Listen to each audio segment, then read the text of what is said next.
Yep. Good morning. I'm back here. Where am I? Am I in Japan? No, still in Melbourne. Lockdown. Stupid question. It just looks like I'm in Asia here. I'm actually at a Vietnamese temple down the road from my house. How are you, Kama? And where are you? Doing well. Hey, Blowy, I'm on the outskirts of Shibushi, Kagoshima, which is on the island of Kyushu, Japan. And I was actually expecting rain today, but it's shining. So the rain may come in later. Well, but we'll see. I was actually expecting shine and I got rain. So there you go. Lovely. So that's why I'm walking today, because I can have an umbrella. Well, this is the first time that we're actually both walking at the same time. It is. Well, we like to mix it up, so we certainly do that. That's right. So today we're going to talk about something that is near and dear to Kama, well, and myself, but especially Kama, and that's Vanuatu. It's a small set of islands in French Polynesia, and Incorrect. No, where is it? Yeah, it's Melanesia, so it's in the South Pacific. Melanesia. You maybe got tripped up because it's not too far from New Caledonia, which is technically speaking part of France. But yeah, it's a 3-hour flight from Brisbane, kind of between New Caledonia and Fiji. And it's a great place to go. But so Dave, why don't you tell us why you initially went to Vanuatu? Yeah, that's a good question, Blowy. So when I was in university, I was just waiting to graduate, and the plan was as soon as I graduate, I was going to jump on a plane and come over here to Japan. But while I was in my last year, a friend of mine who kind of knew what my tendencies were, she saw a poster in the office of in her office, and it was basically for AusAid, which is Australia's aid agency for overseas aid. And this was it was called AYAD, yeah, Australian Youth Ambassadors for Development. And basically it was a bit like a volunteer program where they got professionals and sent them around the world, mainly Asia Pacific, to do smaller kind of projects. And there was a large focus on actually giving someone else in that position these skills, whatever they were. So I was doing human resources, which I'm not sure if I was really qualified to do because I was straight out of university. But you did study human resources at university. I did. Yeah, so I remember looking at this site and I was thinking, okay, well, what can I do? This is awesome. There's so many countries, you know, all throughout Asia and the Pacific, and I was looking through, there aren't very many jobs for me to do actually here. Like I don't have an engineering degree and I'm not a lawyer, and there was only actually one HR job in the whole listing, as I remember. Wow. And that was in Vanuatu. So there was no real ambiguity as to which one I was going to apply for. And the more I thought about it, I said, yeah, actually, I hear a lot about Vanuatu, and it sounds like an awesome place, so why not apply? Yep. And I applied, and yeah, found out a few weeks later that I'd got the job if I wanted it. And then how long after that did you head over? Oh, from memory, it would have been about 3 or 4 months. Okay. And so you pack up, you take all your luxury items, and you move to this tropical island, and you start living in a resort there, or so tell me what your living situation was. Good job, Blowy. That's a resort. I remember actually when I first told you about this, you kind of said that you probably wouldn't come and visit me because you didn't really want to come to some little resort country. Do you remember that? No, but initially that's because I used to live on Hamilton Island, and in the Whitsundays, which is a beautiful place, but No, but this is before that. Before that, was it? Yeah, this is 2001. All right. Well, yeah. Anyway, I may have said that. Anyway. Yeah, no video proof, so definitely did. it may not have happened. No. So when I was still in Australia, I got this idea in my head that I was going to live in this amazing little hut down by the beach. Yeah. And with coconuts. I was going to do it. Coconuts there for Yeah, breakfast. exactly. Coconut. Yeah.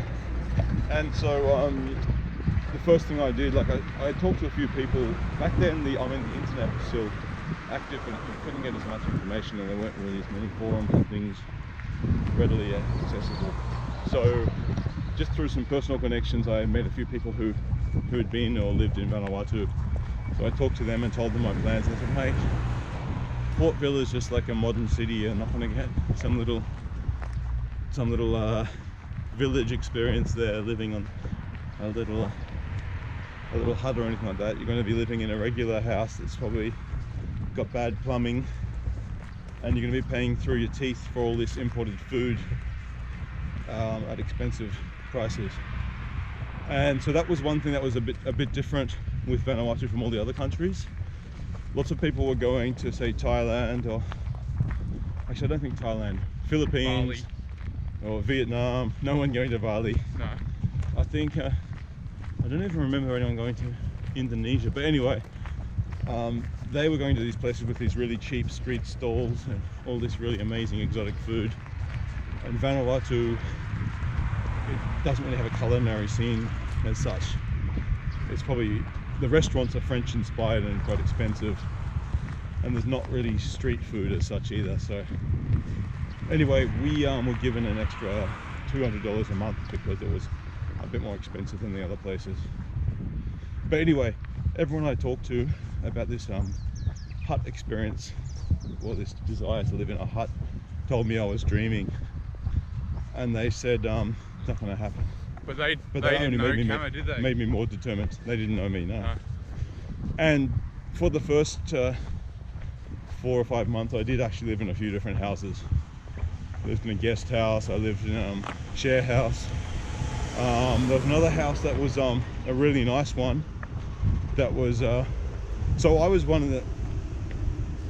in the aid community in Vanuatu. There's like the volunteer crowd, and then there's the well-paid consultant crowd. Yep.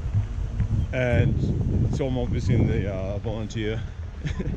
There was a joke that you had to watch the volunteers because they'd come to the barbecues and steal all your beer. Okay.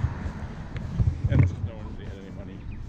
But anyway, I didn't go to Vanuatu to hang out with the volunteering community, and I wanted to just meet regular people from Vanuatu. And one morning I was taking a ride out on my bicycle. The bicycle was one of the first things I bought. It just gives me that mobility, and as you know, Blowy, we're both keen cyclists.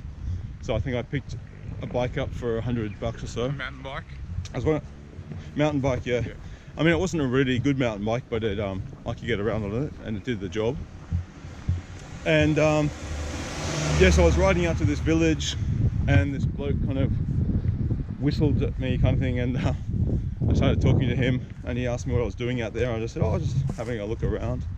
And he told me he lived kind of just across the road in a little village called Malaria. And he asked me if I'd like to go and visit him, his family. I said, oh, that'd be awesome. I love these on the street connections. I've made so many friends. You know, you talk about street food, street clothing, all this stuff, but for me, I've got a lot of street friends, people that I meet on the streets who turn out to be really good lifetime friends. So for me, there was nothing weird about doing this. And what was his name? His name was Tony. It was Tony, did you say? And so Tony, yeah. Okay, I remember Tony. He was also, I remember he was doing some, they had a nut there called the nut angura, and it was like a type of date palm, I guess, or some kind of palm anyway, with a nut that was unique to Vanuatu. And so they'd be cut open and they'd carve things out of these nut angura nuts and then sell them to tourists at the markets and things. And he had one of these in his pocket that he was kind of carving away. He showed me that as well, which was kind of interesting. But I went over and I ended up staying over there with his family until lunchtime. And they said, oh, why don't you have lunch with us? And I said, oh, really? Yeah. Every Sunday they had these, they called it lap lap. Oh, lap lap. I remember And basically, lap lap, it's pretty broad though. And these ones, they had big banana-like leaves. And they put all these types of ground up root vegetables like Yam. cassava, yeah, like tapioca, yam, sweet potatoes, not kava, they definitely didn't put kava in there, taro, and then they put these things like island cabbage, they'd call it. And back then I was eating meat as well, so they loaded it with, I don't know, probably chicken wings or something, and then a bit of salt and freshly squeezed coconut oil. And where would they get This all is the these stuff. ingredients? Oh, most of it from the gardens. So it's self-sustainable, were they? The salt was probably the only thing they bought, yeah. The chickens? And so then they'd get them from their own. Oh, locally, but sometimes they would buy frozen chicken as well from Australia. Oh wow, yeah. Yeah. But anyway, then they'd bury it underground with a lot of hot coals and stuff on top of it. They'd go to church or whatever, come back a couple of hours later, sit on the floor, and yeah, unwrap these leaves and have a big feast. So I had that, and that was a great experience. I can't remember if that was the day, but I think that was the first time I remember having an earthquake, because the ground just started to shake like really violently, and I jumped up to my feet and ran outside, and everyone laughed at me. Like, for them, like, they had earthquakes there it was pretty regularly, so it was no big deal for them. But anyway, after lunch we went out, and Tony asked me, oh, what do you think about, you know, our little village? I said, oh, it's awesome. And he goes, yeah, but do you reckon you could live somewhere like this? And I was like, I'd love to live somewhere like this. And he said, well, why don't you make a little house on my land? I've got some spare land, you can make a house there. And I was like, really? Yeah. And like, immediately inside my head I was like, yeah, absolutely. But I just thought, no, I better just think it through, because it's I don't want to make a commitment and then change my mind afterwards. I said, give me a week or so and I'll come back with an answer for you. And yeah, I mean, I couldn't think of any bad ideas. The basic deal was that I'd probably spend about 500, 800 bucks getting all the materials and paying people to get, you know, posts from the forest. And the only thing I'd really have to buy, actually, there was some concrete for the foundation. All the framework could be done from local wood, and the roof was going to be like a corrugated iron, and the door as well, it needs some milled timber, and because it had to and hinges and just like a metal. It was just like sheet metal that was kind of bent around this frame of the door. But other than that, it was all going to be yeah, local materials with the bamboo, woven bamboo for the walls. So I think that took about maybe 4 or 5 weeks. Yep. To build the hut, and did you yeah, I couldn't watch wait the to get into progress, it. or did you come check it out, see how it's going? Or? Yeah, I kept coming in, and I've got actually some photos. I'll post them on the Twitter or whatever. But I would take progress shots. So I've got a famous one where there's three photos in a line, and the first one's me standing on the spot with Tony, and just says homeless. And then there's one halfway through where there's a concrete foundation, and then also I think some framework logs sticking up, some pillars. Yep. And then the last one with the home complete, with the text that says something like "my first home." So, yeah, and I mean, I was so happy to go out there. But lots of people from work who were a bit worried about me, because they're a bit suspicious on the people from Malaria because of their cultural practices. They call it black magic. Oh. Like sorcery. Sorcery. Wow. Yeah. Tony a sorcerer? Not to my knowledge. But I mean, it's like they just said, oh, don't move out. Bad things will happen if you move out there. bad Who was things will saying, happen. were these expats that were saying this type of stuff? No, or- no, no. These are near Vanuatu friends and Near workmates Vanuatu. and things. Yeah, and so lots of them wouldn't even come out to visit me out there. They thought it was like Wow. really dangerous.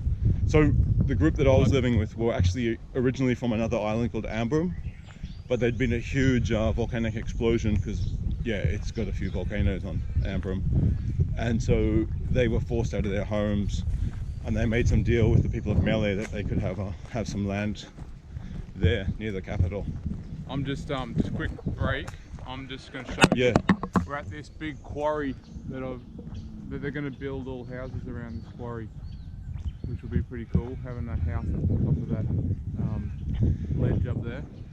So, yeah, like, it's going to look completely different in 5 years here. So enjoy it now Yeah. while it's like it is. and so it's springtime here. You can kind of see some terraced gardens behind me. Well, you can't, Joe, not until you start editing this video. But yeah, they've been ploughed. They're kind of ready to. Maybe they've already sowed seeds, but yeah. Nice. Just Um, Joe, I think last time you said that you're a bit surprised when you looked through all my footage because you expected to see some convenience stores or vending machines, but you didn't. yeah.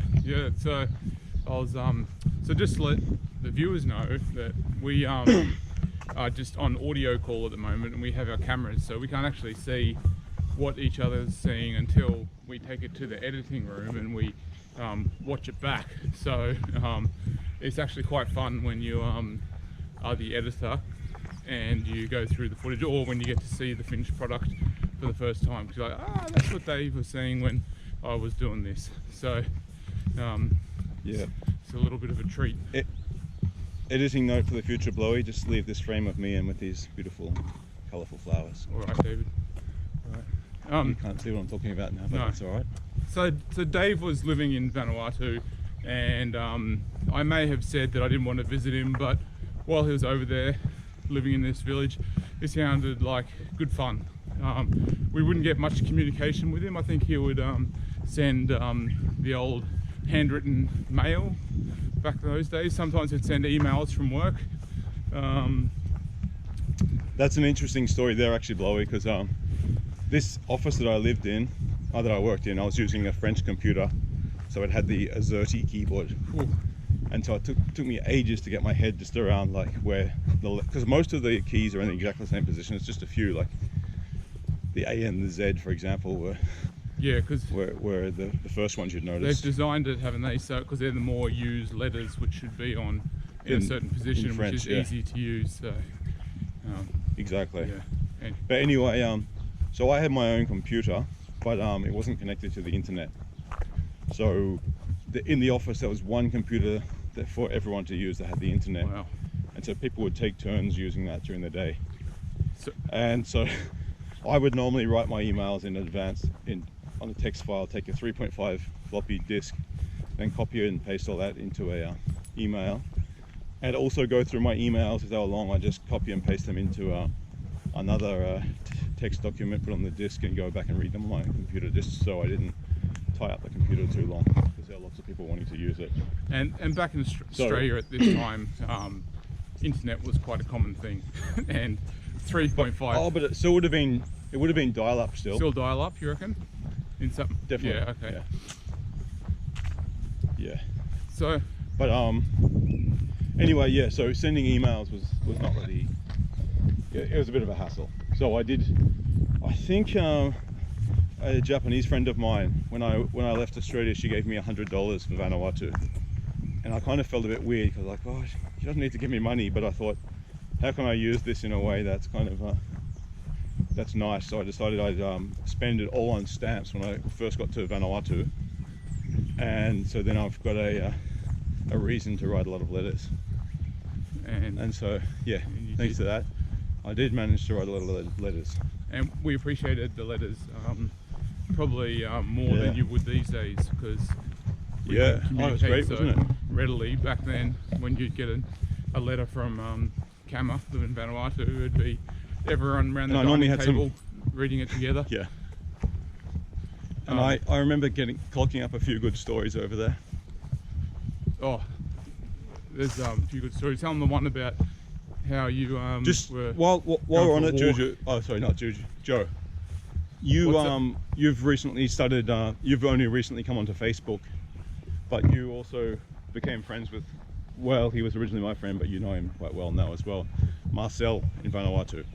And you were making some comments the other day about how his Facebook posts are so much different than everyone else's.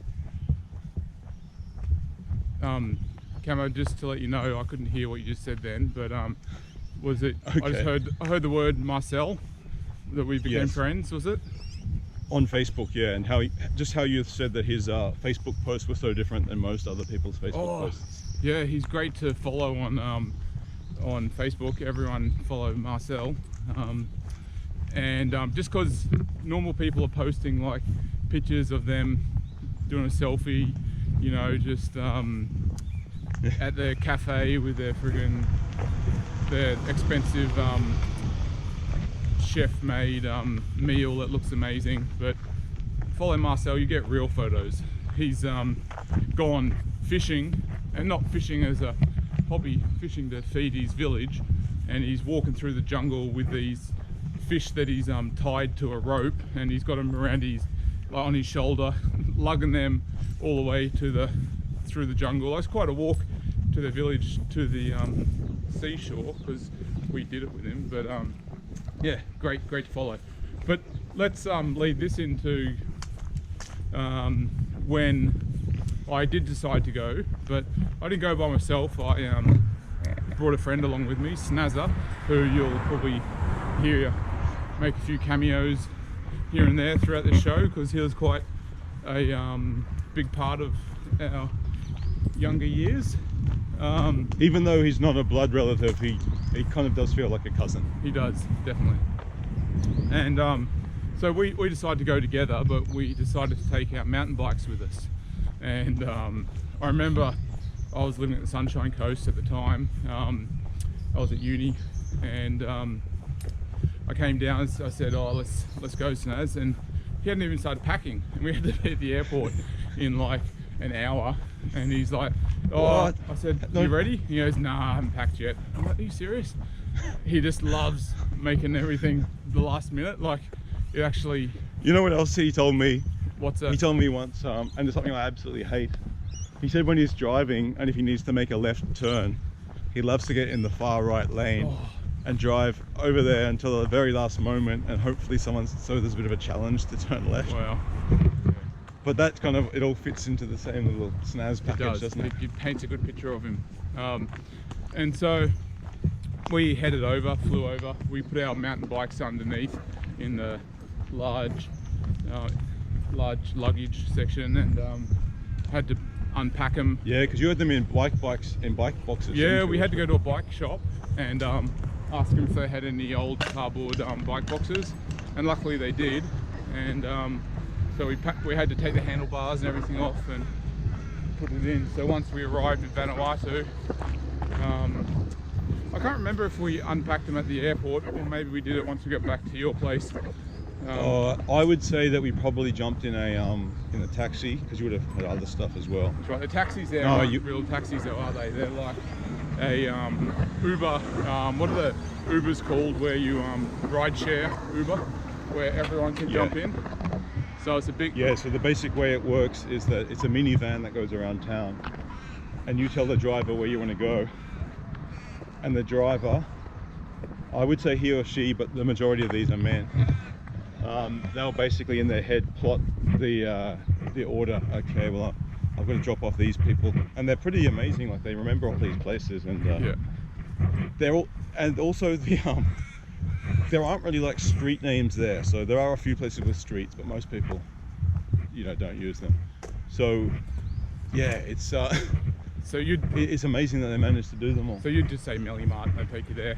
But anyway, that's right. Because we're running out of time, we've got to get this story out of the way. We went there and stayed in his village for, I think we were there for a couple of weeks, and we wanted to have an adventure. So because all three of us had a mountain bike, and we also wanted to make a video, which we will put a link in the description to that video. anyway, we rode around the whole island of what's the island's name? The main island? Efate. Tefate. No, Efate. Oh, Efate. So, and it's not the easiest terrain.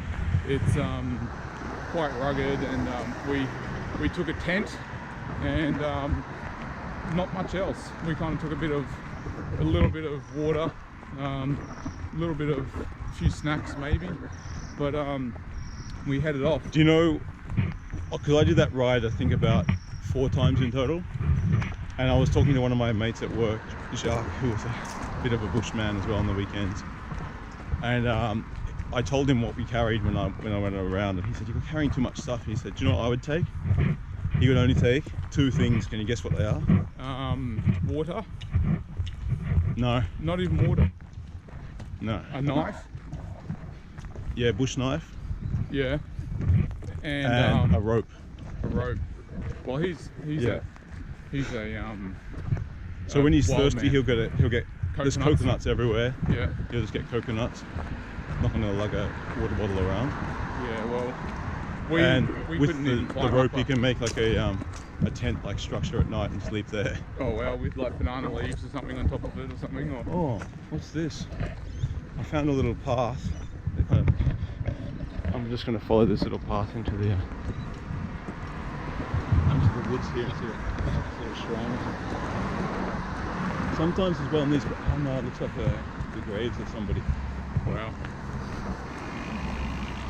Don't do a Logan Paul. No. No. One thing that's interesting about this part is that so lots of people have these graves on their own land. I won't stay here too long because it looks like a private one. But lots of these ones in Kagoshima have roofs on them. Wow. Now, most graves are just out there exposed to the world, but Yeah. this is the only place I've really noticed. Maybe it's because I haven't been paying enough attention, but Does it snow there? they have Or maybe stop. I don't think so. Maybe stop the ash. Like this is- ash from falling on it. Yeah, maybe. Yeah, because there's a Sakurajima volcano not too far away, and Yeah. like often you'll find it on the car in the morning. You'll see this like little Layer of ash. 3 millimeters of ash on the and that's not unusual here. People here Yeah. generally will not use. Most people in Japan hang their washing out outside, but here they don't. They're covered with ash. I do. So anyway, Can you hear me? Oh yeah. I can hear you.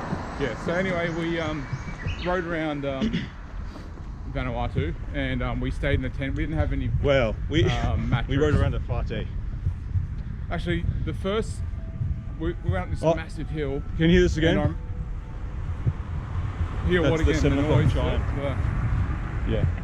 So we're in the middle, basically, of the forest somewhere, but they have all these emergency systems in place after those big tsunamis, the 311 tsunamis, and so the emergency broadcasting test is done a couple of times a day on these speakers.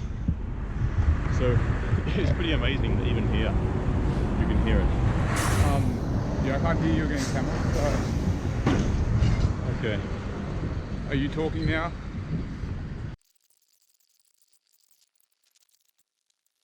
Okay, we're back.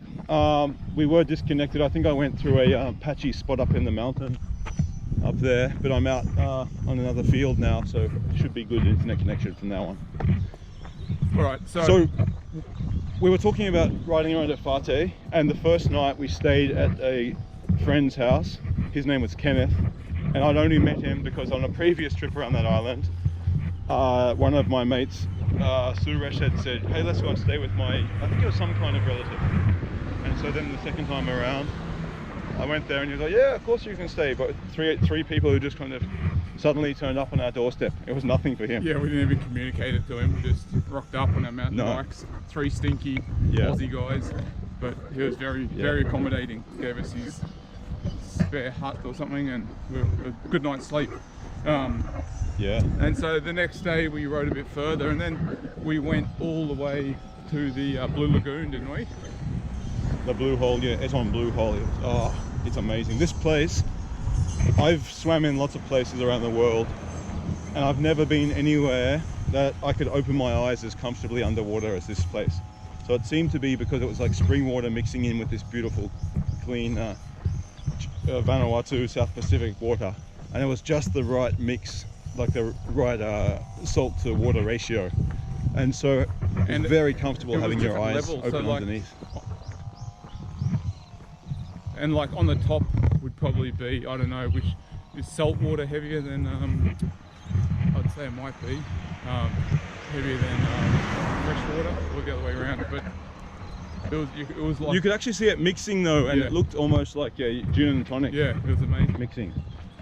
Yeah, And they had this, and that was great. We had a really long swim there. and they had this, Like we were in no rush to leave there, were we? no, because they had this big tree which the branch went over and went into the deep section, which you could jump off and Yeah. do flips and stuff into. So that was awesome. But we stayed there the night on the hard gravel with rocks in our back, and the worst night's sleep ever. Yeah. Um, And things that were happening to us then that we didn't even know about at the time that would come back to haunt us in a couple of weeks. That's right, and I'm assuming it was there. So anyway, then the next day we ended up going. Did we ride off to those waterfalls the next day, and where we went and had another swim? And those No, was that a I separate don't trip? think that was a separate trip. Yeah, Yeah. Okay. the Lolo Lima, most beautiful. At the time, that was the best swimming hole I'd ever been to in my life. It's since been surpassed by a Swiss waterhole that is just magical. But anyway, Lolo Lima was the second, definitely second. See, I don't remember a lot like of any of the area names. I just remember that it was a riding that last day was tough because we Yeah. were so thirsty because we had nothing to drink, and then we finally came. And we couldn't You can't climb just stop. coconut trees or No, anything. couldn't climb coconut trees, or you couldn't just stop off at a shop because there were none, and we didn't have any water left, and we're just so thirsty, and we're just riding, and then we finally found this shop that had some soda or some Fanta or something like that, or some local soft drink, sickly I think it sweet. was. Yeah. Now nowadays I probably wouldn't. I'd rather water, but back then I was happy for any liquid, and so we just Well, we probably needed the sugar. That we probably needed the energy. we probably did, yeah. And I think we got some like French baguettes or something as well from there, and Yeah. just had some nourishment, which was good. But And mate, Then- I remember often having like baked beans on those baguettes. oh yeah, that's right, a painter's lunch they Yeah. call it. Well, that's what my dad Painter's calls it. sandwich. Yeah. Yeah, they. That's Dad. that's where you get a cob loaf, and you rip the centre out, get a whole can of baked beans, pour it in, Yeah. and then put the top back on, and that's a painter's lunch. Yeah. And, So, but- do you remember what he'd call a Coke and pie? Maggot bags and Drano. That's right. Yeah.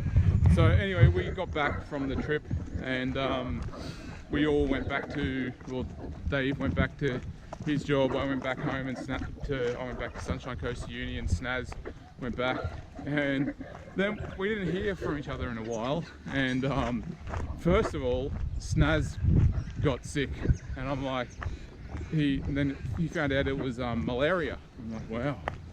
That's a bit weird. And I was still feeling fine because malaria's got like a 4-week incubation period. And so he it had can be malaria. like 2 weeks as well, Blowy. 2 weeks as well. I think it depends on the strain ultimately, but yeah, I think it can show up within 2 weeks. Alright, so But anyway, and then I was away at Christmas in New South Wales, and I ended up falling sick on Christmas Day, and it was like 40 degrees, and I was in my tent, and I was shivering, freezing cold, and my grandma got angry at me because I was being antisocial, but I was like having a fever. what was the actual word she used though? It wasn't party pooper, it was not a sour puss or something funny. Oh, I can't even remember what she called me, but Wet blanket or something. maybe. But because it was actually my auntie and uncle's wedding, and so obviously I'd That's right. love to be out there enjoying the wedding, but I was in my tent with hot shivers, 44-degree temperature. Anyway, I had to just lay in the tent with like that for the next day, and then we drove all the way back to Brisbane to Redcliffe, which was like a big how long is this? Like a 7 at hour. least 6 hours. Yeah. It's a big drive. It was the worst drive ever. And then I got back to the hospital and found out that I had malaria as well. Had to spend a couple of days in hospital, and yeah, they hadn't seen much malaria in the Redcliffe hospital. So, but Yeah. they got a decent. And meanwhile, it was, yeah, just for me, it was just around. I was starting to get sick on Christmas, but I still didn't know what it was. And all my friends are telling me to go to the hospital. I said, nah. Because I'm the son of an acupuncturist, I've never taken like Panadols or, anything really for colds or anything like that. I've just kind of soldiered through it. And so I said, I'll just get through it. It'll be over before you know it. I thought it was a common flu or something. But it didn't get better. And all my friends said, just go to the hospital, you dickhead. And so eventually I did. And I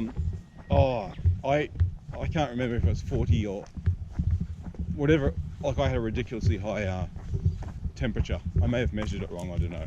But I'd lost as well like 13 kilograms. I was dehydrated. I couldn't take any water or anything in. And when I went down there, I just collapsed on the hospital floor. I went way too late, and they said, oh yeah, you've probably got malaria, very casually.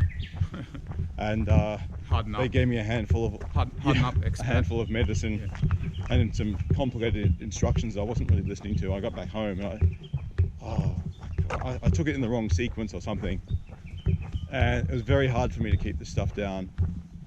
And but somehow I managed to.